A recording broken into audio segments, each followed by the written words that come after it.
Hey everyone, it's Sania, and this week I will be doing my review on chapter 3, where it discusses confronting others and violations. So basically, with me reading this this chapter, is very interesting to me to see how others go about confronting others if something is done wrong within a work field. So basically, beginning at the beginning of the reading, it talks about us. It goes into a story on what David had to go through with becoming a photographer.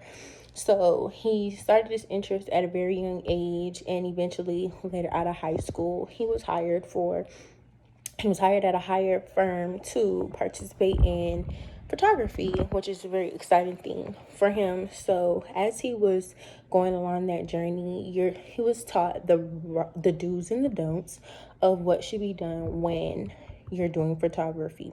When it comes to editing, how pictures should be posted, how it should be posted, how it shouldn't be posted. So that was the main thing. Basically, the whole ethics of photography mainly is what I could say about that. So overall, David David shows a really high passion with what he does with photography, so he takes a lot of pride in it, and he noticed some things that were unethical when another worker in the field took a picture of and manipulated it and cropped it outside of natural lighting, which is a no. You're not supposed to do that. And what David was taught is not supposed to be done. So he was kind of bothered by it that, okay, like we were taught not to do this, but someone is doing it. He then goes into another incident where he went to a convention and he sat behind someone, and as he's sitting behind the person, he notices that they're taking pictures. And once again, the person is manipulating the pictures outside, cropping outside of natural lighting. So David was at his high point and was trying to figure out what's the best way he could go about confronting this person, and letting them know, hey, it's not supposed to be done. That's not what we're supposed to do.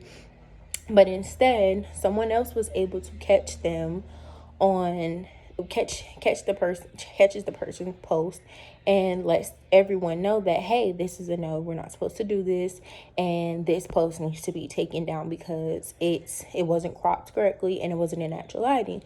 So during that situation, I got a little ease with it because someone else was able to confront that person and let them know that that shouldn't have been done. It shouldn't have been posted to begin with. So that was the main thing for David. But overall, from this whole passage, my main thing that I got from it is it's going to be a lot of situations that we encounter, whether it be in a work field, whether it be in group projects, that if someone is doing something wrong, how is the best way we can approach them to confront them and let them know that, hey, it shouldn't be done like this. How you did it was incorrect, but this is the correct way you should do it. Even if the person knows how to do it or not, it's just a simple thing of knowing that if you can help someone not do the wrong mistakes, then you will feel better about yourself because you're telling them, hey, this is wrong, this is how it should be done, and also helping them to understand that this is the way that it's correctly done if you really truly don't understand it. And that's a really important thing to have, because we're going to be in a lot of tempting fields. And just to think about me being in my work field, there's going to be a lot of rules and regulations and ethics that I should follow, and in hopes of my coworkers following those same rules as well and doing it the correct way or the best way that they know how. And if not, simply asking for help would do fine to avoid the situation. But overall, this is a really good reading, and it helped me to understand that even though we notice things and people are doing them incorrectly, it's okay to feel normal and want to correct them in this situation, especially because we're so passionate about it and we take so much in our craft to make sure that it's perfect and make sure that it's done correctly.